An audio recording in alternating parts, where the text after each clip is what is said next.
Welcome to MiConvert. In this tutorial, I will show you how to convert X files to STL format, completely free and online. Open your browser and search for X to STL MiConvert.com. Click on the first result to go straight to the converter. You are now on the X to STL converter page. The interface is clean and easy to use. Let's upload a file. Click the Choose File button. A file picker will open.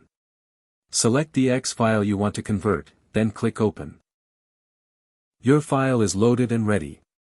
You can see the file name, size, and destination format. Click Convert now to start the conversion. The conversion is in progress. You can see the progress bar moving. This usually takes just a few seconds. Done. Your file has been successfully converted. Click Download to save the STL file to your computer. That's it. Visit MiConvert.com for more free conversion tools. Subscribe for more tutorials. Thanks for watching.